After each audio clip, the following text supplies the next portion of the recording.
മദ്യപാനം എന്നുള്ളതിനേക്കാളും വളരെ ഡേഞ്ചറസ് ആയിട്ടുള്ളൊരു കാര്യം എന്ന് പറയുന്നത് പുകവലി തന്നെയാണ്. മദ്യം എന്ന് പറയുന്നത് നമ്മളൊരു ഒരു ഒരു മീഡിയം റേഞ്ചിൽ കൊണ്ടുപോകുവാണെങ്കിൽ വലിയ കുഴപ്പമില്ല. കാരണം അവരുടെ പാരമ്പര്യത്തിൽ വലിയ കുഴപ്പമൊന്നുമില്ല. ഇവർക്ക് ചെറിയ അളവിലൊക്കെ മദ്യം കഴിക്കുകയാണെന്നുണ്ടെങ്കിൽ വലിയ പ്രശ്നമില്ല. പക്ഷേ പ്രമേഹമുള്ള ആളുകൾ മദ്യം കൂടെ കഴിച്ചു കഴിഞ്ഞാൽ പ്രമേഹത്തിൻ്റെ അളവ് 4 ഇരട്ടി കൂടും. കാരണം അതിനകത്തും ഗ്ലൂക്കോസ്, ഷുഗർ തന്നെയാണ്, ഗ്ലൂക്കോസ് കണ്ടന്റ് ആണ് മദ്യം. അപ്പോൾ അത് ബോഡിയിലേക്ക് കയറി കഴിഞ്ഞാൽ വീണ്ടും ഫാറ്റ് ഡെപ്പോസിറ്റ് ആവും, ലിവറിനകത്ത് ഇതാവും, അങ്ങനെ അത് കൂടും.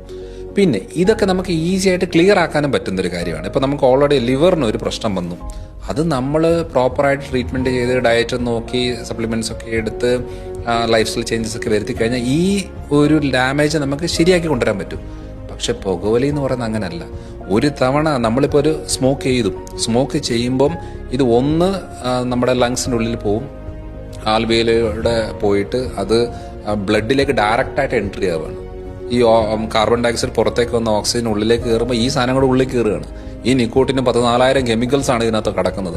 ഇതെല്ലാം ബ്ലഡിലേക്ക് ഡയറക്റ്റ് എൻട്രി ആയി കഴിയുമ്പോൾ ഇതെല്ലാം ബ്ലഡ് വെസൽസിനുള്ളിലാണ് ഇത് കിടക്കുന്നത്. ഇത് ഒരു തവണ നിക്കോട്ടിൻ്റെ കണ്ടന്റ് ഉള്ളിൽ കയറി കഴിഞ്ഞത് പുറത്ത് പോകത്തില്ല. ഇതിൻ്റെ ആഫ്റ്റർ എഫക്റ്റ് ആയിട്ട് ഇവർക്ക് നെഞ്ചരിച്ചിൽ, പുളിച്ചേട്ടുള്ള പ്രശ്നങ്ങൾ തുടങ്ങും, രക്തക്കുഴലിലെല്ലാം ബ്ലോക്കുകൾ ഉണ്ടാകും, കാലൊക്കെ കറുത്ത് വരും, മുടി പെട്ടെന്ന് നരയ്ക്കും, അതേപോലെ തന്നെ നാക്കിൽ കറുപ്പ് കൂട്ടിങ് ഉണ്ടാകും, സംസാരിക്കുമ്പം സ്മെല്ല് വരും, അതേപോലെ കഫക്കെട്ട്, ചുമ ബുദ്ധിമുട്ടുകളൊക്കെ റിപ്പീറ്റഡായിട്ട് വരും, നമ്മുടെ ഹാർട്ട് അറ്റാക്ക്, സ്ട്രോക്ക് റിലേറ്റഡ് ആയിട്ടുള്ള പ്രശ്നങ്ങൾ തുടങ്ങും. നമുക്ക് ഒരാളെ കാണുമ്പം ജസ്റ്റ് നമ്മൾ ആദ്യം തന്നെ ഇവരുടെ ഫേസ്, സ്കിന്ന് കാര്യങ്ങളെ കാണുമ്പോൾ നമ്മൾ ആദ്യം ചോദിക്കും പുകവലിയുണ്ടോ എന്ന് ചോദിക്കേണ്ട കാര്യം എന്ന് വെച്ചാൽ അത് ഓൾറെഡി ശരീരം പുറത്തേക്ക് കാണിക്കാൻ തുടങ്ങി. അപ്പോൾ അതുകൊണ്ട് ഏറ്റവും ഡേഞ്ചറസ് എന്ന് പറയുന്നത് പുകവലിയാണ്. പുകവലി എന്ന് പറയുന്നത് തുടങ്ങാതിരിക്കുന്നതാണ് ഏറ്റവും നല്ലത്. തുടങ്ങിക്കഴിഞ്ഞാൽ പിന്നെ നിർത്താൻ പറ്റില്ല. അതുകൊണ്ട് അതാണ് ഏറ്റവും ഡേഞ്ചറസ് ആയിട്ട്.